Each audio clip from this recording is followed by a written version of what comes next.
Gold, trusted gold buyers. మీరు తాకట్టు పెట్టిన బంగారాన్ని విడిపించి ఈ రోజు ఉన్న మార్కెట్ ధరకు కొనబడను. నమస్కారం గురుగారు. ఓం శ్రీ మహాగణాధిపతయే నమః. గురుగారు, అమావాస్య రాబోయే ఈ అమావాస్యని పెద్దల అమావాస్య అంటుంటారు కదా, ఎందుకని ఆ పేరు వచ్చింది? ఆ రోజు చేయాల్సిన క్రతువులేంటి? అసలు ఈ అమావాస్య ప్రత్యేకత ఏంటి తెలియచేయండి. మహాలయ అమావాస్య. మహాలయ అమావాస్య అంటే పితృ రుణం తీర్చుకునేటువంటిది. పితరం అంతేచ కర్మని అని అంటారు. మన ప్రారంధం ఎలా ఉంటుందంటే బ్రతుకున్నంతకాలం వాళ్ళ మాటలు వినం, చనిపోయిన తర్వాత కర్మకాండాలు కూడా మనం సరిగ్గా చెయ్యం. ఆ రెండూ చేయకపోవటం వలన తర్వాత తరం నుంచి పితృదోషాలు ఆపాదిస్తాయి. పితృదోషాలకి మూలం ఆ పితృదేవతలకి చేయవలసినటువంటి విధానాలను అనుసరించకపోవటమే.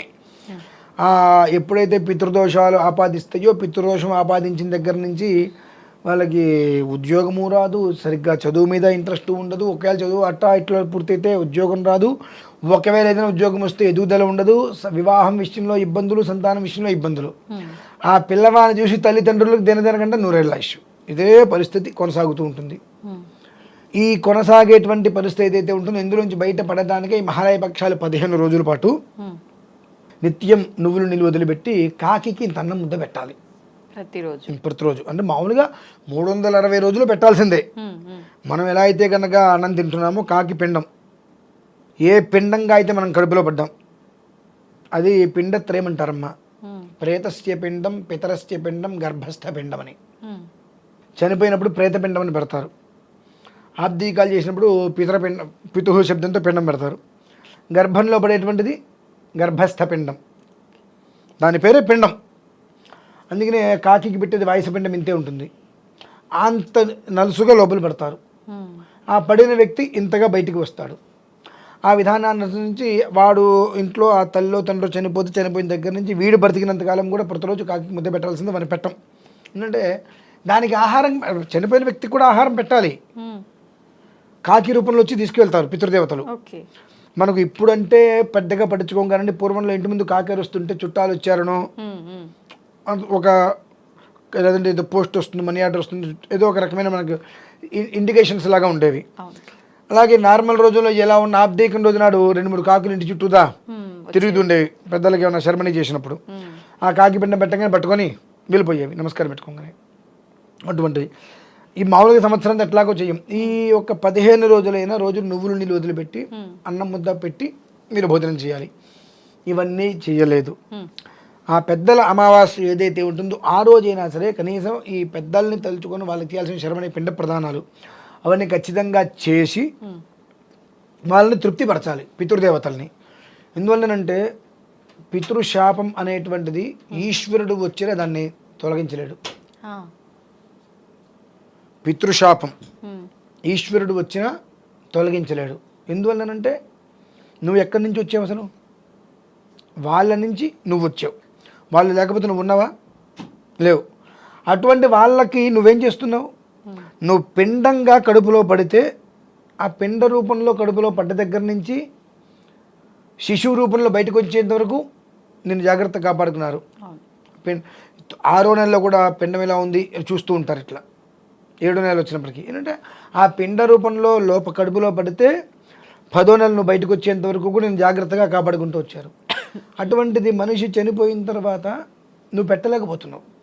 ఆ దోషం అనేటువంటిది పూర్తిగా వంశాన్ని ఆపాదిస్తుంది.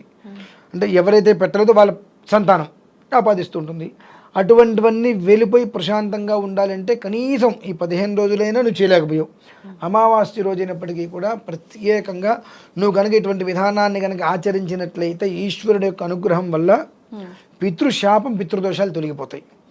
అది చేయలేదా నీకున్న పితృశాపం నుంచి ఈశ్వరుడు కూడా బయటకు పెట్టలేడు, నిన్ను అనుభవించాల్సిందే అది. దానికి తోడు ఈసారి విశేషం ఏమిటంటే మనకు ఈ భాద్రపద అమావాస్య గ్రహణం కూడా ఉంది. బుధాదిత్య యోగం, బ్రహ్మయోగం, పెద్దల అమావాస్య, మహాలయ అమావాస్య, గ్రహణం ఇవన్నీ కూడా కలిసి వచ్చినాయి. అది కూడా ఆ రోజు ఉత్తర నక్షత్రం. ఇన్ని కలిసి రావటం వలన యోగం కూడా అద్భుతంగా ఆపాదిస్తుంది. కాబట్టి ప్రతి ఒక్కరూ కూడా పితృదోషాలు పితృశాపాల నుంచి బయట పడాలి అనుకుంటే కనుక ఖచ్చితంగా కనీసం అమావాస్య రోజైనా పరిపూర్ణంగా చేయవలసినటువంటి కర్తవ్యాలన్నీ కూడా నిర్వర్తించినట్లయితే సుఖంగా క్షేమంగా ఆ కుటుంబం అనేటువంటిది వృద్ధి చెందుతూ ఉంటుందండి. అంటే బ్రాహ్మణులను పిలిచి మళ్ళీ కార్యక్రమం చేయించాలి. అదే మా ఇళ్లలో అయితే ఒక 8 గంటలు పడుతుంది కార్యక్రమం. ఉదయం 9 గంటలకు ఆచమ్య కేశవ ఇస్వాహ అని అంటే వచ్చిన వాళ్ళందరికీ 5-6 బ్రాహ్మణులు పిలుస్తాం. వాళ్ళకి భోజనాలు పెట్టి వాళ్ళ కాళ్ళు కడిగి అన్నీ చాలా ఉంటాయి. అవన్నీ చేసి వాళ్ళందరినీ పంపించి మేము భోజనానికి కూర్చునేప్పటికి 5 అవుతుందండి సాయంత్రం. అంత పెద్ద కృతి ఉంటుంది. ప్రతి ఒక్కరు అలాగా చేయాలా? అవసరం లేదు. మా ఇళ్లలో విధానం అది. ఒక్కొక్కరికి ఒక్కొక్క విధానం చెప్పడం ఉంటుంది. పిండితో చేస్తారు, బియ్య పిండితోటి. వాళ్ళకి సుమారుగా ఒక 2-2.5 గంటలు ఉండే విధానాన్ని నుంచి 1.5 2 గంటలు 2.5 గంటలు అట్లా సమయం పడుతుంది. అంటే పేర్లు ఎన్ని ఉండే విధానాన్ని అనుసరించి ఎక్కువ టైం పడుతుంది. ఒక 50-60 పేర్లు అనుకోండి ఎక్కువ టైం పడుతుంది. అంతమంది అనుకోండి అయిపోతుంది. అవన్నీ ఏం చేయలేము అని అంటే ఇప్పుడు చాలా మంది చూస్తుంటాం కదా, వాళ్ళ ఫోటో పెట్టి నచ్చినవి వండి పెట్టి దండం పెట్టుకుంటారు. అలా సింపుల్ గా చేసేస్తే ఇంకా చెందదా? ఎందుకు అవసరం ఏంటి? దాని ఉపయోగం ఏంటి? వాళ్ళకి పెట్టవలసిందే పిండ ప్రదానం.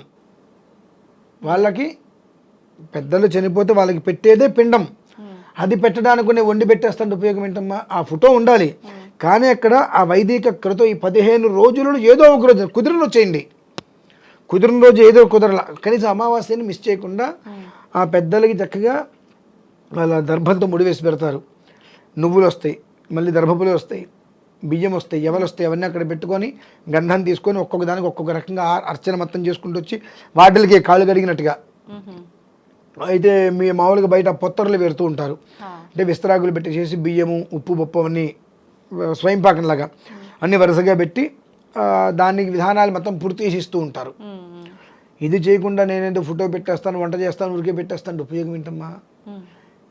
వాళ్ళు నీకు జన్మనివ్వడానికి ఎంత కష్టపడి ఉంటారు? నీ జన్మ సార్థకత చేయడానికి నువ్వు ఎంత కష్టపడాలి? అంటే నీ కడుపులో పడ్డ దగ్గర నుంచి కూడా నీకు పెళ్లి చేసి నీకు పిల్లలు పుట్టి వాళ్ళు చనిపోయేంత వరకు కూడా నీ క్షేమాన్నిగా కోరింది. చనిపోయిన తర్వాత సంవత్సరానికి ఒక రోజు ఇంత పిండం పెట్టడానికి కూడా మనకు కుదరట్లేదు అంటే ఎట్లమ్మది? అది కరెక్ట్ అయిన విషయం కదా. అదేనండి, ఇటువంటివి చేస్తున్నాము, దాని ప్రభావం పిల్లలకి అంటుతుంది. తర్వాత ఆ పిల్లలు అనుభవిస్తారు. ఎదుగుండదు పాపం, కష్టపడుతూనే ఉంటారు. ఎంత కష్టపడుతూ ఉంటారో అంతకంతే ఉంటారు, ఎదగలేరు. ఆ కష్టపడినంత ఏమవుతుందో తెలీదు. మరి ఏంటండి పరిస్థితి? ఇప్పుడు ఎందుకు కష్టపడతారు? ఎదగాలి, స్థిరపడాలనే కదా. ఎంత కష్టపడుతున్నా అక్కడే ఉంటున్నారు. మీరు ట్రెడ్మిల్ మీద 2 గంటలు పరిగెత్తండి, ఎక్కడ ఉంటారు? మామూలుగా 2 గంటలు నడిస్తే ఎందుకు కూడా వెళ్ళిపోతాం. ఒక 2 కిలోమీటర్లైనా వెళ్తాను 2 గంటలు నడిస్తే. అదే ట్రెడ్మిల్ మీద 2 గంటలు పరిగెడితే అక్కడే ఉంటాం. అలానే ఉంటుంది మా పరిస్థితి. అంతే. అయితే కానీ చాలా కాలం నుంచి చాలా మంది ఇలానే చేస్తుంటారు కదా. పూర్వకాలంలో లేని ఎన్నో రకాల దోషాలు ఇప్పుడు ఎందుకు వస్తున్నాయి? ఇవన్నీ చేయకపోవడం వల్లేనా? ఇప్పుడు మనకు స్తోమత లేక చేయలేదు అంటానికి కూడా అర్హత లేవు. ఎందుకనంటే తండ్రికి దద్దరం పెట్టడానికి స్తోమత లేదు, పుట్టినరోజు చేసుకోవడానికి స్తోమత వచ్చిందా, పెళ్లి రోజు చేసుకోవడానికి స్తోమత వచ్చిందా? న్యాయంగా మాట్లాడుతున్నాను నేను. తల్లికి తండ్రికి దద్దరం పెట్టింత పిండం పెట్టడానికి ఒక ముద్ద పెట్టడానికి స్తోమత లేదంటే నాకు, అదే ఇంట్లో ఏదైనా పండగ చేసుకోవడానికి పబ్బం చేసుకోవడానికి స్తోమత వస్తుందిగా. నీకు నిజంగా స్తోమత లేదంటే అది కూడా నీకు ఉండకూడదు, అది కూడా ఉండకూడదు నీకు స్తోమత. అది స్తోమత లేకపోవడం అంటే. కానీ నీకు రోజు నీ నిత్యకృత్యాలు ప్రతిదానికి కూడా ఉపయోగిస్తూ అవసరం వస్తూ అన్ని రకాలుగా తీర్చుకుంటూ తల్లికి తండ్రికి పిండం పెట్టాల్సి వచ్చేటప్పుడు నాకు స్తోమత లేదని నేను చేయలేను అంటే అది కాపాడుతుందా నిన్ను? రేపొద్దు నీ కొడుకు ఇదే పని చేస్తే నువ్వు ప్రేత పిశాచలాగా రోడ్డు మీద తలకిందులు వెళ్ళాడుతూ ఉంటాడు పిశాచమైపోయి. అవసరం అండి అవి? ఒక్క ముద్ద పెట్టడానికి ఏమైందండి? బియ్యపిండి ఓ 100 గ్రాములు అవుతుందిగా, బియ్యపిండి 200 గ్రాములు అవుతుందిగా. ఒక అరటిపండు అంత బెల్లం వేసి పాలేసి గట్టిగా మొత్తం ముద్దలు చేసేసి ఆరాధన చేసుకొని అర్చన చేసేసుకొని ఆ పిండ ప్రదానం పెట్టి అంత బెల్లం మొక్కన వేదన పెట్టడానికి ఏమవుతుందండి? ఓ 2 గంటల సమయం పోతుంది, ₹1 ఖర్చు అవుతుంది, అంతే కదా. మళ్ళీ సంవత్సరం వరకు వాళ్ళు మొహం చూడట్లేదు కదా.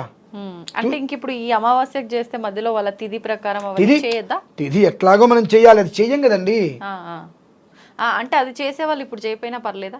చేయాల్సింది. ఇప్పుడు మీకు అంటే కోపం రాదండి, ఒక మాట చెప్తా. అంటే మీకని కాదు, వివాహమైంది, పెళ్లి రోజు ఎందుకు చేసుకుంటున్నారు? అంత అవసరం లేదు కదా. అయితే వివాహం అయితే అయిపోయింది, 25 ఏళ్ళు వస్తే సిల్వర్ జూబిలీని గోల్డెన్ జూబిలీని ఎందుకు చేసుకుంటున్నారు? అంత అవసరమా? పుట్టినరోజు రోజు సంవత్సరం పెరుగుతుంటే ప్రతి సంవత్సరం వచ్చేదేగా, ఎందుకు చేసుకోవడం? మానేసేచ్చు కదా. మానేస్తున్నారా? అంటే అది మన సొంతది, మన ఆనందం, మన స్నేహితులతో పంచుకునేది. ఇది ఏంటంటే పెండ ప్రధానం అంటే తల్లిదండ్రులకు చేసేది. మా అమ్మకి తద్దనం పెట్టాలి, మా నాన్నకి తద్దనం పెట్టాలి, ఎవరినైనా అనుకుంటారు. నీ మొహం మండ సిగ్గు ఎగ్గు లేకపోతే నీ బ్రతుక్కి నీకు జన్మనిచ్చిందే వాళ్ళు కదా. అంటే చాలా మంది తెలియదు కూడా గురువుగారు, తెలియదు అనే చనిపోయిన మాట వాళ్ళకు ఇలాంటివి రెగ్యులర్ గా చేస్తుండాలి అనేది. తప్పండి. తెలియదు అనే మాట అబద్ధం. మన ఇంట్లో చెప్తా మన ఇంట్లో పూర్వం నుంచి కొన్ని నడుస్తూ ఉంటాయి, మనం చూడం, అవన్నీ పట్టించుకోం. ఎందువల్లంటే చిన్నపిల్లలకి చనిపోయిన వాళ్ళకి చేసేది ఎందుకు చెప్పాలి అని చెప్పరు. తాతయ్య ప్రసాదం అని మాత్రమే ఇస్తారు మనకు.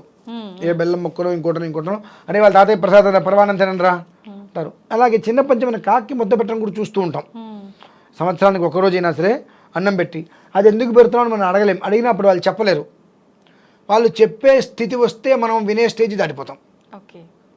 అప్పుడు ఏమవుతుంది, వాళ్ళు పిలిచి చెప్దామనుకు నా ఊరికి ఏదో చేదస్తాను నువ్వు ఊరుకో, ఇవాళ కాకలు ఎక్కడ ఉన్నాయి, ఇవాళ పిశాచాలు ఎక్కడ ఉన్నాయి, ఇవాళ కూడా పిండాలు పెడతారేంటి? సూర్యుడే ఉన్న భూమిలోంచి వస్తున్నాడా? తూర్పు ఏమన్నా ఇటువైపు మారిందా? ఆకాశంకి ఎందుకు వచ్చి భూమిపైకి వెళ్ళిందండి? మరి ఇవాళ కూడా పిండాలు పెడతారంటే ఇవాళ నువ్వు పిండా కూడా తినేది, అన్నమేగా తినేది మరి కాదా? ఆనాడు తినేది అన్నమే, ఈనాడు తినేది అన్నమే. మనం ఎందుకు తింటున్నాం అన్నం? తప్పండి అది. తెలుసుకొని ఏం చేస్తానులే అని ఒకటి. ఈ మధ్యన ఫ్యాషన్ తల్లిదండ్రికి పెండాలు పెడుతున్నామంటే మీ నాన్నకి నువ్వు పెడతావా అని ఏదో ఒకటి అంటాడు. అమ్మో అడిగి నేను చెప్పకూడదు కాబట్టి నేను పెట్టడం మానేసా. నువ్వు పెట్టడం మానేసావు, నువ్వు అన్నీ మానేస్తున్నావు. అట్లా మానేట్లేదు కదా. నువ్వు చేసే ప్రతిదీ కౌంటింగ్ ఉంటుంది. ఆ కౌంటింగ్ ఏమవుతుంది, నీ పిల్లలకి ఎదుగుదల లేకపోతుంది. నువ్వు చేసే దరిద్ర పనులకి పిల్లల్ని ఎందుకు నాశనం చేయటం? మనం పిల్లల్ని ఎందుకు కంటాం? వాళ్ళ భవిష్యత్తు బాగుండాలి, పిల్లలకి అన్న తర్వాత వాళ్ళ భవిష్యత్తు బాగుండాలని చూస్తాం. ఇటువంటి పనులను చేసి పిల్లల్ని కంటే వాళ్ళ భవిష్యత్తు ఎలా ఉంటుంది? అసలు వాళ్ళకి భవిష్యత్తు లేకుండా పోతుంది. కేవలం మహాలయ పక్షాలు అంటే ఎన్నో రకాలైనటువంటి పరిహారం లేని పాపాలని కూడా నిష్కృతి చేసేటువంటిది. అవి ఎలాంటి పాపాలైనా సరే పూర్తిగా నిష్కృతి చేసేటువంటిది మహాలయ పక్షాలు. అందుకని వీటికి అంత గొప్పది. భాద్రపద మాసంలోనే వచ్చింది. దీనికి చాలా ప్రమాణాలు ఉన్నాయి మళ్ళీ. అందుకని ఏంటంటే ఏదైనా పితృదేవతలకి చేసేటువంటిది పితృదేవతలకి చేయవలసింది చేస్తే వచ్చే ఫలితం ఏ దేవతకి చేసినా రాదు. ఆంజనేయ స్వామికి చేయండి, శివుడికి చేయండి, విష్ణుమూర్తికి రాదు. వీళ్ళకి చేసి వాళ్ళకి నమస్కారం చేయి అన్నీ ఇస్తారు. వీళ్ళకి చేయకుండా వీళ్ళని గాలికి వదిలేసి వాళ్ళకి ఎన్నైనా చేయి, మొహం కూడా చూడరు. కాబట్టి అది గమనించుకోవాలి. కార్యక్రమానికి స్వాగతం. నేను మీ విజిత.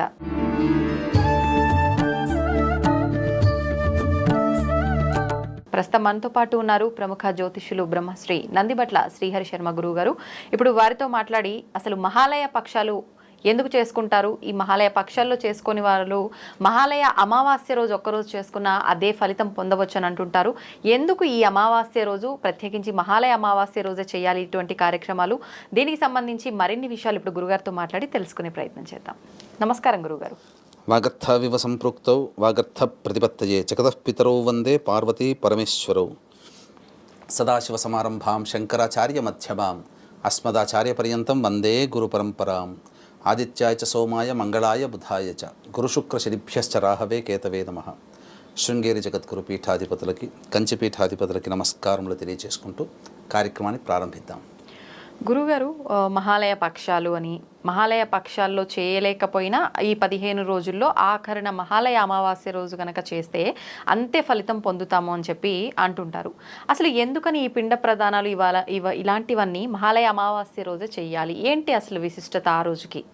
ప్రధానంగా వీక్షించేటువంటి ఐ డ్రీమ్ ప్రేక్షకులు గమనించాల్సిన అంశం ఏంటంటే, ఇది మన ప్రతి వ్యక్తి యొక్క జన్మ సార్థకతని పొందేటువంటి ప్రయోజనాన్ని సూచించేటువంటి మార్గంగా ఈ వీడియో ఉండబోతుంది. కాబట్టి ఆశాంతం ఈ వీడియోని వీక్షించండి. మీకు ఏదైనా సందేహాలు ఉన్నా చక్కగా అన్నీ నివృత్తి చేయబడతాయి ఈ వీడియోలో. 10 మందికి షేర్ చేయండి. ఎందుకనంటే ఇది అన్ని విషయాల కంటే కూడా అత్యంతమైనటువంటి యోగదాయకమైన విషయం. ఇక మనం గమనించుకున్నట్లయితే మహాలయ పక్షాల్లో పితృ కార్యక్రమాలమ్మ. అసలు భాద్రపద పౌర్ణమి తదనంతరం భాద్రపద కృష్ణ పాడ్యమి నుంచి మొదలుకొని భాద్రపద అమావాస్య వరకు ప్రతిరోజు పిండ ప్రదానము, తర్పణము, స్వయం పాకము ఇవన్నీ కూడా చేయమని శాస్త్రం చెప్పింది. అయితే కొంతమంది సాంప్రదాయ కుటుంబంలో తమ తండ్రి గారు, తల్లిగారు చనిపోయినా తండ్రి గారికి మాత్రమే పెట్టమని శాస్త్రం. ఎందుకంటే తండ్రి గారికి పెడితే తల్లి వస్తారు, చనిపోయిన సోదరులు వస్తారు, సంతానం వస్తారు. ఎవరైనా తండ్రి గారికి సంబంధించి పెడితే ఆ యొక్క కుటుంబంలోనే వాళ్ళందరూ వస్తారు. మామూలు రోజుల్లో ప్రత్యేకించి చనిపోయిన తల్లి తిథికి, తండ్రి తిథికి పెడితే ఈ యొక్క పితృపక్షాలలో తండ్రి తిథికి పెడితే సర్వమైనటువంటి అందరికీ వస్తుందని శాస్త్రం. కాబట్టి ప్రత్యేకమైన తిథి రోజున కూడా తండ్రికి పెట్టుకోవాలి. అయితే ఇప్పుడు రోజులు బాగా దగ్గరగా వచ్చేసేసి పితృపక్షాల్లో అమావాస్య 2వ తారీఖు రోజున ఏర్పడుతుంది. కాబట్టి ఈ సమయానికి ఇప్పటికీ కూడా చాలామందికి ఈ యొక్క అవకాశం లేకుండా పోయింది అసలు పితృపక్షాలలో. కాబట్టి 2వ తారీఖు రోజున ఖచ్చితంగా పిండ ప్రధాన కార్యక్రమం, తర్పణాది కార్యక్రమం తండ్రి వైపు 3 తరాలు, తల్లి వైపు 3 తరాలు, లేదా భర్త వైపు 3 తరాలు, భార్య వైపు 3 తరాల్లో మరణించిన వారి యొక్క ఆత్మతృప్తి కోసం, ఆకలి దప్పుల కోసం ఈ యొక్క పిండ ప్రధాన కార్యక్రమం కనీసం ఈ యొక్క పితృపక్షాల్లోనైనా చేయమని చెప్పబడి ఉంది. ఎందుకు చేయాలి, అసలు చేయాల్సిన అవసరం ఏముంది? బ్రతికున్నప్పుడే చాలా గొప్పగా చూసుకుంటే సరిపోతుంది కదా, వాళ్ళు చనిపోయిన తర్వాత మళ్ళీ చేయాల్సినటువంటి అవసరం ఏముందని చాలామంది వీక్షిస్తుంటారు. చాలామంది మనసులో అనుకుంటుంటారు. కానీ ఇక్కడ గమనించాల్సిన అంశం ఏంటంటే తల్లిదండ్రులమ్మ, వాళ్ళ రుణాన్ని మనం తీర్చుకోలేం. ఎందుకనంటే తల్లి చేసే సేవ అసామాన్యమైనటువంటిది. మనం ఘాటుగా చెప్పాలి అని అంటే మన పని మనం చేసుకోగలిగేటువంటి స్థితి వచ్చేంత వరకు తల్లి మనకు సేవలు చేస్తుంది. మరి అటువంటి సేవ ప్రేమతో చేస్తుంది. నాకేదో వీడు భవిష్యత్తులో పెరిగి పెద్దయి నాకు ఇంట్లో కూర్చోబెట్టి తినబెడతాడు అనే లాభంతో చేయదు. నా కడుపున నా సంతానం అని చెప్పి ప్రేమ చేసి ఆ తల్లి సేవ చేస్తుంది. ఆ తల్లి రుణాన్ని ఎలా తీర్చుకోగలుగుతాం? తండ్రి సేవ కూడా చాలా గొప్పదమ్మా. కనిపించని ప్రేమ తండ్రిది. నాకు ఐఫోన్ కావాలి నాన్న, బైక్ కావాలి నాన్న, నాకు మంచి కాలేజీలో సీట్ కావాలి నాన్న అంటే ఆ తండ్రి ఎలా కష్టపడుతున్నాడో, అప్పు తెస్తున్నాడా, ఇంకే రకమైన కష్టపడుతున్నాడా తెలియదు. కానీ కొడుకుకు, బిడ్డకి అడిగిన విధంగానే వెంబడి తెచ్చిస్తున్నాడు. కాబట్టి అటువంటి తండ్రి ప్రేమని నువ్వు ఎలా తీర్చుకోగలుగుతావు? కాబట్టి వీక్షించేటువంటి ఐ డ్రీమ్ ప్రేక్షకుల్లో అబ్బాయిలైనా అమ్మాయిలైనా మీ తల్లిదండ్రులని వాళ్ళు బ్రతికున్నంత వరకు మీరు వాళ్ళ రుణాల్ని తీర్చుకోలేరు. ఎందుకంటారా? తండ్రి అభిమానస్తుడు. తనకేదైనా అవసరం వస్తే తాను సంపాదించుకున్న సొమ్ములోనైనా కానీ, లేదా తనకొచ్చే పెన్షన్లోనైనా కానీ ఖర్చు పెట్టుకొని తన భార్యకి తనకి ఖర్చు పెట్టుకుంటాడు తప్ప, అరే నువ్వు పెంచి పెద్ద చేశాను నిన్ను కాబట్టి నువ్వు ఇంతటి వాడవయ్యావు అంటే నేను చేయబట్టే అని చెప్పి నా అవసరానికి ఒక 10,000 ఇవ్వరా, ఒక 1,00,000 రూపాయలు ఇవ్వరా అని చెప్పి అడగడు. అభిమానస్తుడు. కాబట్టి తాను బ్రతికున్నంత వరకు తన భార్యకి, తనకి, తన తర్వాత తన భార్యకి కూడా తన సంపాదించిన సొమ్ములోనే ఖర్చులు వెళ్ళదీసుకోమంటాడు తప్ప దేహి అని కొడుకు దగ్గర చాచి ఎరగరు తల్లిదండ్రులు. అంతటి గొప్పవాళ్ళు. పెట్టడమే తెలిసినటువంటి తల్లిదండ్రులు తీసుకోవడం తెలవదమ్మా. ఎక్కడైనా ప్రపంచంలో ఎక్కడైనా చెడ్డ సంతానం ఉంటుంది కానీ చెడ్డ తల్లిదండ్రులు ఉండరు. దొంగ కూడా తన కొడుకుని, బిడ్డని మంచిగానే చూసుకుంటాడు. కాబట్టి ఇటువంటి తల్లిదండ్రుల రుణాన్ని తీర్చుకునే అవకాశం వాళ్ళు చనిపోయిన తర్వాత వాళ్ళ పేరు మీద చేసుకునేటువంటి పిండ ప్రధాన కార్యక్రమం. కాబట్టి పిండ ప్రధాన కార్యక్రమం తప్పకుండా చేయాలి. అసలు వాళ్ళు ఏ సంవత్సరం, ఏ నెల, ఏ మాసము, తెలుగు మాసం ఇంగ్లీష్ కాదు, ఏ మాసము, ఏ తిథి రోజున, పౌర్ణమి తర్వాతన, అమావాస్య తర్వాతన చనిపోయారో తెలుసుకొని ఆ తిథి వచ్చిన రోజున సాంప్రదాయ కుటుంబస్తులు అనగా యజ్ఞోపవీత ధారణ ఉన్నటువంటి బ్రాహ్మణ, క్షత్రియ, వైశ్య, పద్మశాలి, విశ్వబ్రాహ్మణ ఇలా యజ్ఞోపవీత ధారణ ఉన్నటువంటి వాళ్ళు అన్నప్రసాదంతో పిండ ప్రదానం చేస్తారు. యజ్ఞోపవీత తెలియని వాళ్ళ కోసమే ఈ యొక్క పితృపక్షాలు పెట్టింది. కాబట్టి అమావాస్య రోజున తెలియని వాళ్ళు, ఏ తిథి రోజున ఎప్పుడు పోయారో తెలియని వాళ్ళందరూ కూడా ఈ అమావాస్య రోజున పిండ ప్రదాన కార్యక్రమం, తర్పణాది కార్యక్రమాలు, స్వయం పాక దానం అనేటువంటిది ఖచ్చితంగా చేసుకోవాలమ్మా. ఓకే. అయితే గురువుగారు ఏ పని చేయాలన్నా, అది శుభకార్యమైనా సరే, ఏ కార్యమైనా పెద్దవాళ్ళు అంటూ ఉంటారు ఇది మాకు ఆచారం లేదు అని చెప్పి. ఈ పిండ ప్రదానం విషయానికి వస్తే కూడా కొంతమంది ఇది మాకు అసలు మా ఇంట్లో లేదు, మా ఆచారం కాదు, లేకపోతే మాకు వంతన లేదు, ఇలా రకరకాలుగా చెప్తుంటారు. అలా నమ్మే వాళ్ళు ఓన్లీ స్వయం పాకం ఒక్కటి ఇస్తే సరిపోతుందా? అంతటి ఫలితాన్ని పొందే అవకాశం ఉంటుందంటారా? ఇక్కడ ఏంటంటేనమ్మా, ఆకలి దప్పులు మనలాగానే గతించినటువంటి ఆత్మలకు ఉంటాయి. సో ఇక్కడ తన కుటుంబంలో తన వారసుడు, తన కొడుకు తల్లిదండ్రుల కోసం విడిచబడేటువంటి పిండ ప్రదానాలు ఏవైతే ఉంటాయో ఆ యొక్క పుణ్యఫలాన్ని తీసుకుని నరకలోకంలో బాధపడుతున్నటువంటి వాళ్ళ ఆత్మకి కొంత శాంతి కలుగుతుంది. ఓకే. స్వర్గలోకంలో ఉన్నటువంటి వాళ్ళకి ఇంకా పుణ్యఫలం పెరిగి ఎక్కువ కాలం అక్కడ ఉండగలుగుతారు, అంటే సుఖభోగాలు అనుభవిస్తారు. కాబట్టి మాకు ఆచారం లేదు అని చెప్పడానికి లేదమ్మా. దానికి ప్రతిదానికి ఒక శాస్త్రం ఉంటుంది, ఒక గైడ్ లైన్స్ ఉంటాయి మానవ జీవితానికి. ఆ గైడ్ లైన్స్లో చెప్పబడి ఉంది ఏంటంటే యజ్ఞోపవీత ధారణ ఉన్నవాళ్ళు అన్నప్రసాదంతో పిండ ప్రదానం చేయాలి. యజ్ఞోపవీత ధారణ లేని వాళ్ళు, మిగతా కులస్తులు ఖచ్చితంగా బియ్యం పిండితో కానీ, గోధుమ పిండితో కానీ, యవల పిండితో కానీ, మినప పిండితోనైనా కానీ ఈ యొక్క పిండ ప్రదానము, తర్వాత తర్పణాది కార్యక్రమాలు, స్వయంపాక దానం. ఎలాగో బ్రాహ్మడింట్లో భోంచేయడు కాబట్టి స్వయంపాక దానం చేయమని చెప్పింది. రాముడు కూడానమ్మా తండ్రి మరణించాడని భరతుడు వచ్చి చెప్పి తెలిస్తే తక్షణమే సచేలముగా, అనగా ఉన్న కట్టుబట్టలతో తలమించి భార్యాభర్తలు ఇద్దరు లక్ష్మణుడితో సహా స్నానం ఆచరించి తన ఇంట్లో అప్పటికప్పుడు ఉన్నటువంటి తెలకపిండి ఉంది, ఆ తెలకపిండితో పిండ ప్రదానం అప్పటికప్పుడు చేశాడు. అది ధర్మం. తెలియదు అప్పటి వరకు తండ్రి చనిపోయాడని, తెలిసిన వెంబడే పిండ ప్రదానం చేయాలి. మరి రాముడు ఆచరించాడు కదా. మరి రాముడి మార్గంలో మనం నడుస్తున్నప్పుడు మరి రాముడి ఆచారం, అది ఆచారం ఉంటేనే చేశాడా? శాస్త్రం చెప్పింది కాబట్టి చేశాడు, ధర్మం చెప్పబడింది కాబట్టి చేశాడు. కృతజ్ఞత. తల్లిదండ్రులకి నువ్వు ఇచ్చే రుణం ఇదేనమ్మా. ఇప్పుడు చనిపోయిన తిథి రోజున బ్రాహ్మడికి వస్త్రదానం చేస్తారు, కొంతమంది ఆచారం ఉంటుంది. ఈ వస్త్రదానం చేయగానే చనిపోయిన తండ్రికి ఏమైనా బట్టలు వచ్చేసేస్తాయని అంటారు. వాస్తవాన్ని గమనించాల్సింది ఏంటంటే ఈ పిండ ప్రదానం కానీ, స్వయంపాక దానం కానీ, వస్త్రదానం కానీ, ఏవైనా కొన్ని వస్తువులు అనేటువంటివి దానం చేస్తారు, షోడశ దానాలు. ఈ దానాలలో ఉన్నటువంటి ఆంతర్యం ఏంటంటే మరణించిన వాళ్ళు మళ్ళీ జన్మించక తప్పదు. వాళ్ళు ఎక్కడ జన్మ ఎత్తినా వీళ్ళు సంవత్సరంలో ఒకరోజు చేయడం వల్ల జన్మ ఎత్తినటువంటి వాళ్ళకంటే పితృదేవతల కాలానికి మన కాలానికి తేడా ఉంది. 6 నెలలు ఈజ్ ఈక్వల్ టు వాళ్ళకొక పగలు, మనకు 6 నెలలు ఈజ్ ఈక్వల్ టు వాళ్ళకి ఒక రాత్రి. కాబట్టి సంవత్సరంలో ఒకరోజు చేయడం వల్ల వాళ్ళకి ఎక్కడైతే జన్మెత్తుతారో ప్రతి సంవత్సరం అన్నపానాదులకి లోటు లేకుండా, ప్రతి సంవత్సరం కూడా కట్టుబట్టలకి లోటు లేకుండా వాళ్ళు జన్మ ఎత్తిన ఏ కుటుంబంలో ఎక్కడ పుట్టింటారో తెలియదు. పునర్జన్మ అయితే ఉంది కదమ్మా, చాలామంది ఇన్సిడెంట్లు మనం చూస్తున్నాం.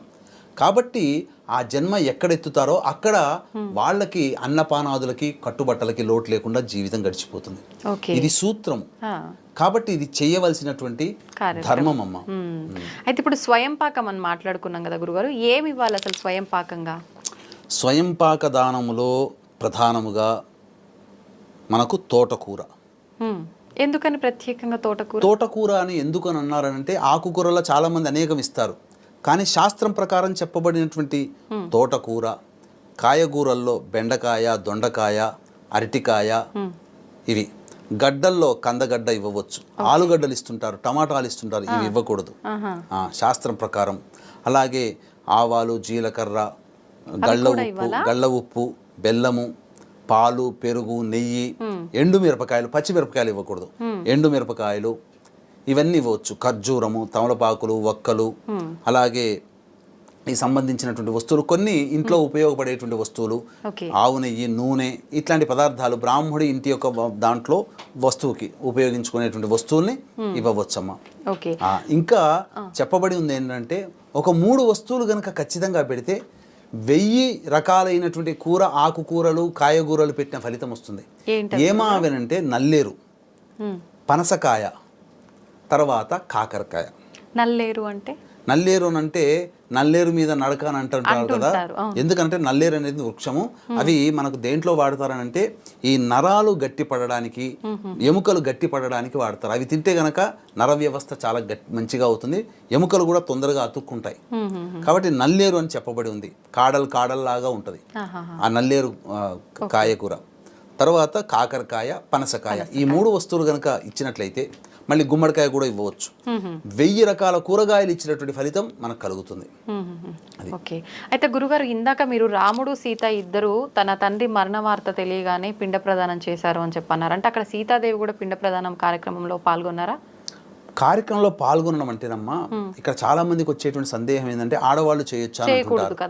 ఆడవాళ్ళు చేయకూడదు. ఇక్కడ వాస్తవానికి శాస్త్ర ప్రకారము చాలా మంది ఏంటంటే రాజకీయ నాయకురాలు ఎవరో తన తల్లి తండ్రి చనిపోతే తనే తలకొరివి పెట్టింది, దాన్ని ఆదర్శంగా తీసుకొని చాలా మంది చేస్తున్నారు. కానీ శాస్త్రం ప్రకారం ఏంటంటే స్త్రీకి ఈ యొక్క అంత్యేష్టి కర్మలకి అధికారము లేదు.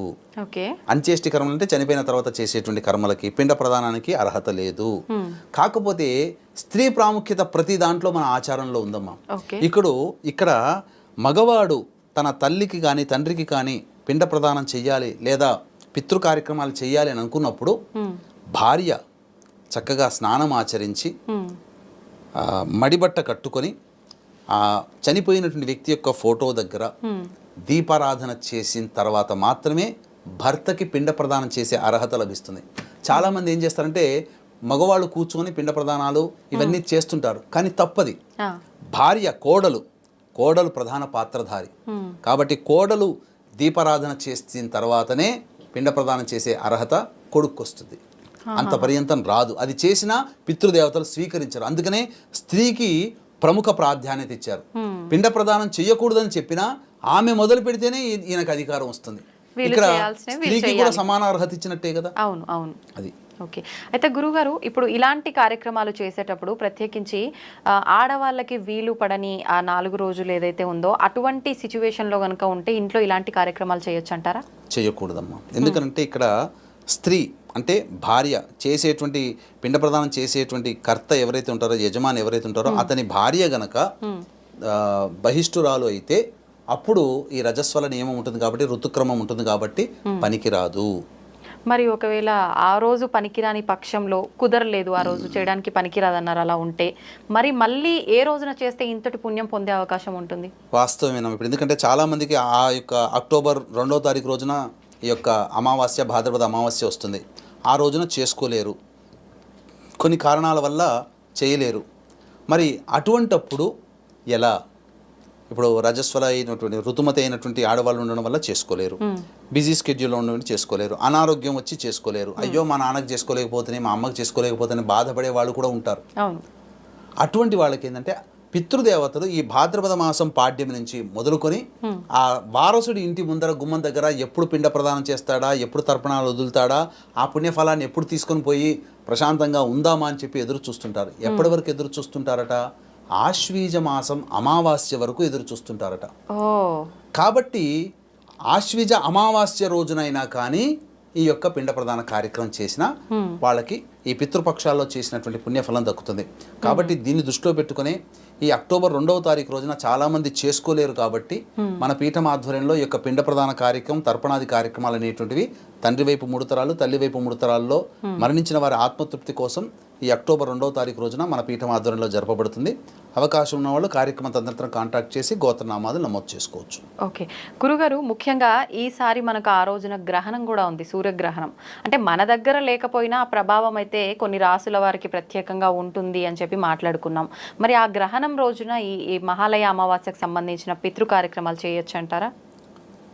ఈ గ్రహణం మన భారతదేశంలో కనిపించదు కాబట్టి కనిపించినటువంటి గ్రహణానికి సంబంధించి ఆచారాలు, నియమాలు పాటించడం అవసరం లేదు. కాబట్టి మన భారతదేశంలో ఉన్న వాళ్ళు యథావిధిగా ఈ యొక్క సంబంధించినటువంటి అమావాస్య రోజున పిండ ప్రదాన కార్యక్రమాలు, తర్పణాది కార్యక్రమాలు, స్వయం పాక దానాలు ఇచ్చుకోవడం చేసుకోవచ్చు. అయితే మన భారతీయులు విదేశాల్లో ఉన్నారు. ముఖ్యంగా ఈ గ్రహణ ప్రభావం అనేటువంటిది America, Canada, Mexico, New Zealand, Australia, Brazil, Uruguay, Paraguay, Chile ఇలాంటి దేశాలలో మన భారతీయులు ఉన్నారు. కాబట్టి అక్కడ ఉన్నటువంటి అమెరికాలో, ముఖ్యంగా అమెరికాలో ఉన్నటువంటి ప్రాంత వాస్తవ్యులకి గ్రహణం ఉంటుంది కాబట్టి ఆ రోజున పిండ ప్రదానం చేయకూడదు. కాబట్టి తెల్లవారి పిండ ప్రదానం అక్కడ అవకాశం ఉంటే చేయొచ్చు, కానీ అది భోగభూమి, కర్మభూమి కాదు. కాబట్టి పిండ ప్రదానం కార్యక్రమం అనేటువంటిది మన ఎక్కడైనా కానీ ఇండియాలో ఎవరైనా చేయించే వాళ్ళు ఉంటే వాళ్ళ ద్వారా చేసుకోవచ్చు. దీన్ని దృష్టిలో పెట్టుకొని మన పీఠం ఆధ్వర్యంలో అమెరికాలో ఉన్న వాళ్ళు కూడా ఈ యొక్క పిండ ప్రదాన కార్యక్రమం ఆ 2వ తారీఖు రోజున అమెరికాలో, బ్రెజిల్లో, మెక్సికో, కెనడా, ఆస్ట్రేలియా, న్యూజిలాండ్లో ఉన్న వాళ్ళు చేసుకోకూడదు. కాబట్టి వాళ్ళ కోసం ప్రత్యేకించి బ్రాహ్మణుని కర్తగా పెట్టి అక్టోబర్ 2వ తారీఖు రోజున మన పీఠం ఆధ్వర్యంలో పిండ ప్రదాన కార్యక్రమాలు, తర్పణాది కార్యక్రమాలు జరపబడుతున్నాయి. కాబట్టి అవకాశం ఉంటే మీరు కూడా గోత్రనామాలు నమోదు చేసుకోవచ్చు. ఓకే గురువుగారు, ప్రత్యేకించి మనకు ఆ రోజు నిత్యం దీపారాధన చేసే అలవాటు ఉన్న వాళ్ళు ఉంటారు. మరి ఆ రోజు చూసుకుంటే మహాలయ అమావాస్య పితృ కార్యక్రమాలకి చాలా ప్రసిద్ధి పొందిన రోజు, ప్లస్ సూర్యగ్రహణం కూడా ఉంది. మరి నిత్య దీపారాధన ఆ రోజు చేయడానికి అవకాశం ఉంటుందంటారా? అసలు చేయొచ్చు అంటారా? యథావిధిగా మనం చేసుకునేటువంటి నిత్య నైమితిక కార్యక్రమాలకి ఎటువంటి లోటుపాట్లు చేయకూడదమ్మా. ఖచ్చితంగా ఆ రోజున ఇంట్లో దీపారాధన, పొద్దున్నే దీపారాధన చేసుకొని నిత్యం పూజ చేసుకునే వాళ్ళు పూజ చేసుకోవచ్చు. కానీ ఇంటి ముందర ముగ్గు వేయకూడదు. పిండ ప్రదానం చేసేటప్పుడు ఇంటి ముందర ముగ్గు వేయకూడదు. ముగ్గు వేసామంటే దేవతాశక్తి వస్తుంది. ముగ్గు వేయలేదు అంటే పితృ కార్యక్రమం జరుగుతున్నట్టు అర్థం. పూర్వకాలంలో యతులు, సన్యాసులు, భిక్షగాళ్ళు, వారాలు చేసుకునే వాళ్ళు ఉంటారు కదా, వారాల అబ్బాయి అని అంటుంటారు కదా, ఇట్లాంటి వాళ్ళందరూ కూడా ఇంట్లోకి ప్రవేశించాలంటే ముందు ముగ్గు వేశారా లేదా అని చూసుకునేవాళ్ళు. ముగ్గు వేస్తే వాళ్ళ ఇంట్లో మంచి శుభకార్యంగానే ఉంది అని తెలుసుకొని ఆ ఇంటికి భిక్షకు వెళ్ళేవాళ్ళు. ముగ్గు వేయలేదు అంటే వాళ్ళ ఇంట్లో ఈ రోజు ఏదో పితృకార్యం ఉంది కాబట్టి మనకు అర్హత లేదని చెప్పి పక్కింటికి వెళ్ళేవాళ్ళు. కాబట్టి ముగ్గు ఆ రోజున వేయకూడదు. ఇంట్లో పిండ ప్రదానం చేసేటట్టయితే ఆ అక్టోబర్ 2వ తారీఖు రోజున ఇంటి ముందర ముగ్గు వేయకూడదు. నియమం ప్రకారం ఇంట్లో దేవతార్చన, దేవతా పూజలు అన్నీ నిత్య దీపారాధనలు చేసుకొని తర్వాత చేసుకోవచ్చు ఈ యొక్క పిండ ప్రదాన కార్యక్రమాలన్నీ.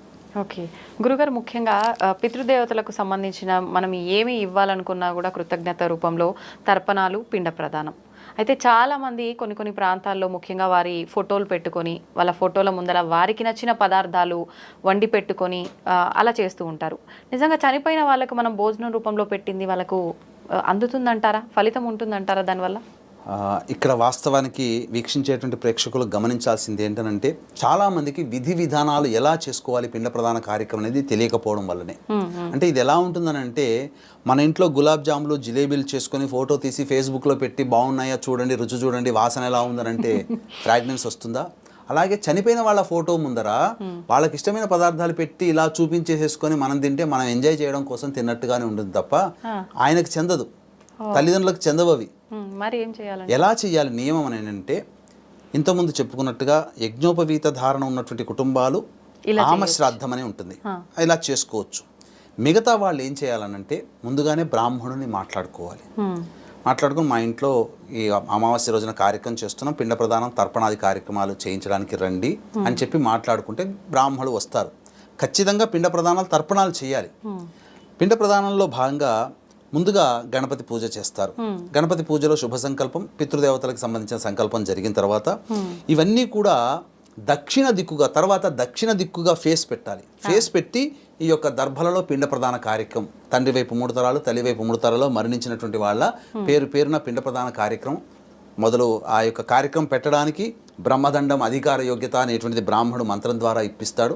ఆ అధికారం రాగానే పిండ ప్రదానం చేయొచ్చు.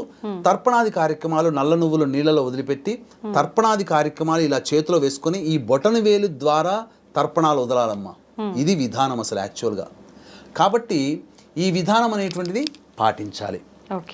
ఈ విధంగా చేసిన తర్వాత బ్రాహ్మడికి ఇంతకుముందు చెప్పుకున్నట్టుగా స్వయం పాక వస్తువులు ఇవ్వాలి. ఇచ్చే మీకు అవకాశం ఉంటే, శక్తి ఉంటే వస్త్రము, చెప్పులు, గొడుగు ఇవన్నీ కూడా దశదానాల్లో వచ్చేటువంటివి కాబట్టి ఇవి ఇవ్వవచ్చు. ఇవ్వకపోయినా పర్వాలేదు. అయితే అందరికీ శక్తి ఉండదు కదా, ఇవన్నీ కూడా చేసుకునే శక్తి అందరికీ ఉండదు. చాలా మందికి బీదవాళ్ళు కూడా ఉంటారు. కొంతమందికి శక్తి ఉన్నా కష్టంగా ఉంటుంది. కొంతమందికి బ్రాహ్మడు కూడా వెళ్ళలేని పరిస్థితులు ఉంటాయి. మరి అటువంటి వాళ్ళు ఏం చేసుకోవాలి అని అంటే మీ అంతట మీరుగా చక్కగా సంకల్పం చేసుకొని గణపతి పూజకి నమస్కారం చేసుకొని సంకల్పం చేసుకొని నాకు బ్రాహ్మణి పెట్టుకునే శక్తి లేదు లేదా బ్రాహ్మడు లభ్యం కావట్లేదు, నేను మనస్ఫూర్తిగా నా యొక్క పితృదేవతల కోసం ఈ కార్యక్రమం చేస్తున్నానని చెప్పి సంకల్పం చేసుకొని చక్కగా ఆ దర్భలు చక్కగా ఇట్లా పరుచుకొని ఆ దర్భల మీద పిండం అనగా బియ్య పిండితో కానీ, గోధుమ పిండితో కానీ, ఎవల పిండితో కానీ, మినపిండితో కానీ చేసిన పిండములు పెట్టుకొని ఆ యొక్క తండ్రి పేరు చెప్పి పిండం పెట్టడం. అలా తల్లి, తాత, నాయనమ్మ, ముత్తాత, ముత్తవ్వ, మేనమామ, మేనత్త, ఇట్లా భార్య వైపు మామయ్య, అత్తయ్య, మామయ్య తండ్రి, మామయ్య అమ్మ, మామయ్య తాత, మామయ్య నానమ్మ, ఇలా వాళ్ళకి పిండ ప్రదానాలు పెట్టాలి. పెట్టిన తర్వాత ఇవన్నీ మనస్ఫూర్తిగా శ్రద్ధగా చేయాలమ్మా. తర్వాత ఈ యొక్క నీళ్లు, నల్ల నువ్వులు కలిపిన నీళ్లు తీసుకొని ఆ యొక్క స్పూన్తో చేతిలో వేసుకొని తండ్రి గారు అయితే తండ్రి గారి పేరు చెప్పి తర్పయామి తర్పయామి తర్పయామి అని 3 సార్లు ఆ ప్లేట్లో వదలాలి. ఈ విధంగా ఎవరు చనిపోయారో వాళ్ళందరి పేర్లు ఇలా వేసుకొని ఈ బొటన వేలు గుండా ఇలా వెళ్ళిపోవాలి. అప్పుడే పితృదేవతలకి చెందుతుంది. అయితే ఇందులో స్టీల్ వస్తువులు, ఇనుప వస్తువులు వాడకూడదు. మట్టి పాత్రలు కానీ, రాగి పాత్రలు కానీ, వెండి పాత్రలు కానీ, ఇత్తడి పాత్రలు కానీ వాడవచ్చు. స్టీల్ వస్తువులు మాత్రం పితృ కార్యక్రమాల్లో వాడకూడదు. అది స్వయం పాకదానంలో గోంగూర ఇవన్నీ ఇస్తారు, కానీ స్వయం పాకదానంలో ఇట్లాంటివి ఇవ్వకూడదు. చెప్పిన విధంగా కొన్ని వస్తువులు ఇస్తే సరిపోతుందమ్మా. గురుగారు, ఇప్పుడు మీరు చెప్పినట్టుగా పితృదేవతలకు సంబంధించిన ఈ కార్యక్రమాలన్నీ చేయకపోవటం వల్లే ఇప్పుడు మనం చూస్తున్నాం చాలా రకాల సమస్యలు, పితృదోషాల వల్ల కలిగే సమస్యలు ఇవన్నీ వచ్చే అవకాశం ఉంటుందంటారా? ఏం జరుగుతుంది అసలు చేయకపోతే? అసలు పిండ ప్రదానం చెయ్యకపోవడం అనేటువంటి దౌర్భాగ్యం ఇంకోటి లేదమ్మా. ఎందుకనంటే తల్లిదండ్రులు మనకు ఎవరో కాదమ్మా, బ్రహ్మ విష్ణు మహేశ్వరులు అనుకుంటాం కదా. బ్రహ్మ తండ్రి, బ్రహ్మ సృష్టిస్తాడు, తండ్రి మనల్ని సృష్టించాడు కదా. తాత నిలబెడతాడు మనల్ని, వంశాన్ని నిలబెట్టుకుంటాడు తాత. కాబట్టి విష్ణుతో సమానం, ముత్తాత రుద్రుడితో సమానం. కాబట్టి ఇక్కడ బ్రహ్మ విష్ణు మహేశ్వరులు ఎవరో కాదు, మన తాత ముత్తాతలే, తండ్రి తాత ముత్తాతలే. కాబట్టి నా దృష్టిలో కాదు, ధర్మం దృష్టిలో చెప్తున్నానమ్మా. తల్లిదండ్రులు చనిపోయిన తర్వాత వాళ్ళ పేరు మీద పిండ ప్రదానం కానీ, తర్పణాది కార్యక్రమాలు కానీ, దానాది కార్యక్రమాలు చేయలేనటువంటి మగవాడు వాడు కొడుకే కాదు. వేమన పద్యం కూడా ఉంది కదమ్మా, పుట్టలోని చెదలు పుట్టదా గిట్టదా విశ్వదాభిరామ వినురవేమ, చెదల్ లాంటి వాడు. అటువంటి కొడుకు ధర్మం దృష్టిలో వ్యర్థుడు, హీనుడు, నీచాతి నీచమైన జీవితాన్ని గడిపే దుర్మార్గుడు. అటువంటి మంచితనం చేయాలనే సంకల్పం ఉన్నటువంటి కొడుకుకి సహకరించలేని భార్య ఉంటుంది కదా, ఆమె కూడా నీచురాలవుతుంది. ఎందుకనంటే ఈ రోజుల్లో భార్య సహకరిస్తేనే అన్ని పనులు చేయాలి కదమ్మా. పితృ కార్యక్రమాలకి, మామగారి కార్యక్రమాలకి, అత్తగారి కార్యక్రమాలకి కోడలు సహకరించాలి. కోడలు సహకరించకపోతే ఆ ఆడ జన్మే వేస్ట్ అమ్మా. ఎందుకు, ఇది నా అభిప్రాయం కాదు, ధర్మం దృష్టిలో చెప్తున్నటువంటి మాటలు ఇవన్నీ కూడా. ఎందుకనంటే వాళ్ళు కని పెంచినటువంటి శరీరం, వాళ్ళ ఇచ్చినటువంటి ఆరోగ్యం, వాళ్ళు పెట్టిన పేరుతోనే మన ప్రపంచం మనల్ని గుర్తిస్తుంది. వారు చూపి మనల్ని పెంచి పెద్ద చేసినటువంటి మార్గంలో ఎక్కడైనా వాళ్ళు స్వార్థంగా ఉన్నారా? తల్లిదండ్రుల కోసం నువ్వు ఇంత సంపాదించి, లక్షలు సంపాదించి ఎవరి కోసం ఈ డబ్బు కూడా పెట్టేది? నువ్వు ధర్మంగా పాటించినప్పుడు నీకు పిండం పెట్టడానికి నీ కొడుకు వస్తాడా? నువ్వు పెట్టలేకపోతున్నావు, నీకు పిండం పెట్టడానికి నీ కొడుకు మాత్రం కావాలి, వాడికి మాత్రం మంచి బుద్ధులు నువ్వు పెట్టాలి కదా. కాబట్టి వాళ్ళు ఇచ్చిన ఆరోగ్యమైన దేహంతో నువ్వు జీవిస్తున్నావు, వాళ్ళు ఇచ్చిన రూపం, వాళ్ళ రూపంతోనే కదా నువ్వు. అందుకనే నా కొడుకు అని ఇక్కడ గుండెల మీద పెట్టుకుంటాం, గుండెల మీద కొట్టుకుంటాం. అంతేగాని నా కొడుకని తలకాయలో, నా కొడుకని భుజాలు జబ్బలు, నా కొడుకని తొడలు తెరుచుకోం కదా. ఎందుకనంటే పురుషుడి యొక్క శరీరంలో సంతాన ధాతువు అనేది ఇక్కడ ఉంటుంది. ఆ సంతాన ధాతువు ద్వారా ఆ ధాతువు ఈ యొక్క అధోభాగంలో ప్రవేశించి, కణంలో ప్రవేశించి, పురుష కణం ద్వారా స్త్రీ యొక్క అండంలో ప్రవేశం చేస్తుంది. అందుకనే ప్రతి సందర్భంలో నా కొడుకని ఇక్కడ కొట్టుకుంటాం, ఇక్కడ ఉంటుంది సంతాన ధాతువు. కాబట్టి గుండెల మీద కొట్టుకునేటువంటిది, అంతగా ప్రేమ పెంచుకున్నటువంటి తల్లిదండ్రులకి నువ్వు బ్రతికుండంగా రుణం తీర్చుకోలేవు. ఈ పిండ ప్రదాన కార్యక్రమం ద్వారానే రుణం తీర్చుకునేది. కాబట్టి నిజంగా నా జీవితంలో చాలామందిని చూశాను, నియమ ప్రకారము తల్లిదండ్రుల సేవ చేసిన వాళ్ళు, అలాగే వాళ్ళ తదనంతరం పిండ ప్రదాన కార్యక్రమాలు నియమం తప్పకుండా చేసినటువంటి వాళ్ళు చాలా ఉన్నతమైన స్థానంలో ఉన్నారు. అన్నిటికంటే మించి ప్రశాంతంగా జీవిస్తున్నారు. చాలా డబ్బు లేకపోయినా చాలామంది ప్రశాంతంగా ఉన్నారు. అంటే వాళ్ళు చేస్తున్నటువంటి పిండ ప్రదాన కార్యక్రమం. కోట్ల డబ్బు ఉంటే కార్లలో తిరుగుతుంటారు, మిద్దెలు ఉంటుంటాయి, బంగారు ఆభరణాలు దిగేసుకుంటారు, కానీ రాత్రి అయ్యేసరికి ప్రశాంతంగా నిద్రపోలేరు. ఇంటి ముందర, కంటి ముందర ఎన్ని పదార్థాలున్నా తినలేరు. అందమైన వస్తువు, అందమైన మనుషులు పక్కన ఉన్న అనుభవించలేరు. ఇవన్నీ వాళ్ళ జీవితంలో దౌర్భాగ్యం ఎందుకు వస్తాయంటే పితృదేవతల యొక్క కార్యక్రమాలు చేయలేకపోవడం వల్ల. కాబట్టి ఎక్కడ పితృ కార్యక్రమాలు చేయరో పితృదేవతల శాపాలు తొలగుతాయి. తద్వారా వాళ్ళ జీవితంలో అనేక నష్టాలు వాళ్ళు చవి చూడాల్సి వస్తుంది. కాబట్టి పిండ ప్రదానాలు ఎట్టి పరిస్థితుల్లో ఆపకూడదు. పిండ ప్రదానాలు కంటిన్యూ చేసుకోదలిచిందే. మీకు శక్తి లేదు, మీకు అవకాశం లేదు, మీకు ఇక్కడ పిండ ప్రదానాలు చేసుకునే ప్రదేశం లేదు, ఎక్కడో దూర ప్రాంతంలో విదేశంలో ఉన్నాం, మాకు చెయ్యాలనుంది కానీ మనుషులు ఎవరు లేరు, అటువంటి వాళ్ళకి ధర్మం ప్రకారం, నియమ ప్రకారం, శాస్త్ర ప్రకారం ఈ అక్టోబర్ 2వ తారీఖు రోజున తండ్రి వైపు 3 తరాలు, తల్లి వైపు 3 తరాల్లో మరణించిన వాళ్ళ యొక్క ఆత్మతృప్తి కోసం మన పీఠం ఆధ్వర్యంలో పిండ ప్రదాన కార్యక్రమాలు, తర్పణాది కార్యక్రమాలు చేయించడం జరుగుతుంది. కాబట్టి అవకాశం ఉన్న వాళ్ళు కార్యక్రమ తదనంతరం కాంటాక్ట్ చేసి పూర్తి వివరాలు తెలుసుకోవచ్చు. నిజంగా పితృ కార్యక్రమాలు ఎందుకు చేయాలి ఈ 15 రోజుల్లో, ఈ పితృపక్షాల్లో, మహాలయ పక్షాల్లో అనే సందేహం ఒకటైతే, అసలు ఇవి చేసేటప్పుడు ఎటువంటి నియమాలు పాటించాలి, అసలు ఎందుకు చేయాలి, ఏంటి, ఈ డౌట్లు చాలా మందిలో ఉన్నాయి గురుగారు. ఈ ఒక వీడియోతో నిజంగా అన్ని సందేహాలు క్లియర్ చేసేశారు. ఇంకొకటి ప్రత్యేకమైన సందేహం ఏంటంటే, చనిపోయిన వాళ్ళు మనకు కనిపిస్తారా? అని చెప్పి చాలామంది అంటుంటుంటారు. మరి మహాభారతంలో మహాభారత యుద్ధం అయిపోయిన తర్వాత వ్యాస భగవాన్ దగ్గరకు వచ్చి ఆ సైనికుల భార్యలందరూ కూడా వచ్చి గగ్గోలు పెట్టుకున్నారు. ఒక్కసారి మా భర్తలని మేము చూసుకుంటాం, మాకు ఆ అనుజ్ఞ ఇవ్వండి అని చెప్తే ఆయన తన యొక్క మంత్రశక్తితో చనిపోయిన తర్వాత ఎక్కడో స్వర్గ సుఖాలు అనుభవిస్తున్నటువంటి భర్తలందరినీ కూడా ఒకరోజు వాళ్ళతో గడిపేందుకు అవకాశం ఇచ్చారు. చక్కగా భార్య భర్తలు ఆనందంగా ముచ్చట్లు చెప్పుకుంటూ ఆ రోజంతా గడిచిన తర్వాత మళ్ళీ సూర్యోదయానికి మళ్ళీ వాళ్ళు తిరిగి వాళ్ళ లోకానికి వెళ్ళడం జరిగింది. మరి చనిపోయిన సంవత్సరం 2 సంవత్సరాల తర్వాత అడిగిన కోరికను మంత్రశక్తితో వాళ్ళు ఏ విధంగా తీర్చగలిగారు? ప్రతి రూపము చనిపోయిన తర్వాత కూడా ప్రతి వాళ్ళకి రూపం ఉంటుంది. వాళ్ళందరికీ కూడా మంచి చెడు మనకు ఎలా ఉంటాయో పితృలోకం అనేది ఒక వ్యవస్థ ఉంటుంది. ఆ వ్యవస్థలో వాళ్ళు చేసుకున్న పాపపుణ్యాలకు తగ్గట్టుగా మంచి చెడు వాళ్ళకు ఉంటుంటాయి. కాబట్టి చెడు ఉన్నప్పుడు వాళ్ళకి ఎక్కువ మంచి జరగాలంటే ఇక్కడ వారసులు పిండ ప్రదానాలు చేయాలి. మంచి ఉన్నవాళ్ళు ఇంకా మంచి జరగాలంటే కూడా ఇక్కడ వారసులు పిండ ప్రదానాలు చేయాలి. ఏ ఇంట్లోనైతే పిండ ప్రదానాలు చేయకుండా ఆగిపోతాయో వాళ్ళ ఇంట్లో వారసులు పుట్టరు, వాళ్ళ జీవితం అభివృద్ధి ఉండదు. పిల్లలు సంఘ విద్రోహకర శక్తులతో అయిపోయి జైలు పాలవుతుంటారు. ఇప్పుడు జైలు పాలైన కుటుంబాలు కావచ్చు, ఆటిజం భావాలతో పిల్లలు పుడుతున్న కావచ్చు, ఇంటర్ కాస్ట్ మ్యారేజ్లు అవుతున్నా కావచ్చు, ఇంటర్ రిలీజియన్ మ్యారేజ్లు, అలాగే పురుష సంతానం లేని కుటుంబాలు కావచ్చు, డైవోర్సులు తరచూ అవుతున్న కుటుంబాలు కావచ్చు, పెళ్లి పెటాకులు లేకుండా మోడుగా బ్రహ్మచారిగా కన్యగా ఉన్నటువంటి వాళ్ళ కుటుంబాలలో, అలాగే మందులకు నయం కాని రోగాలతో బాధపడుతున్నటువంటి కుటుంబాలు, ఇవన్నీ పితృ దోష ప్రభావాలనే వస్తాయి. కాబట్టి పితృ కార్యక్రమాలు ఆపకుండా నిర్విరామంగా తల్లిదండ్రుల కోసం సంవత్సరానికి ఒక 3-4 వేలు ఖర్చు పెట్టుకోలేరమ్మా. మనం బయటికి వెళ్ళిన తర్వాత రెస్టారెంట్కి వెళ్ళి పదార్థం ఆర్డర్ చేసి నచ్చలేదని చెప్పి వదిలిపెట్టిన వస్తువు విలువ కాదు, మనం ఒక సంవత్సరంలో వేసుకునే బట్టల విలువ కాదు, మనం వేసుకునే షూస్ విలువ కాదు. అంతకంటే దిగజారిపోయారా తల్లిదండ్రుల యొక్క పరిస్థితి? నా దృష్టిలో తల్లిదండ్రుల గురించి పట్టించుకోనటువంటి కొడుకు వాడు కొడుకే కాదమ్మా, వాడు బ్రతికుండడమే అర్హత లేని మనిషి అని చెప్పడంలో ఏమాత్రం సందేహపడను. తల్లిదండ్రుల తర్వాతనే ఎవరైనా, కోడలికైనా అత్తమామ తర్వాతనే ఎవరైనా.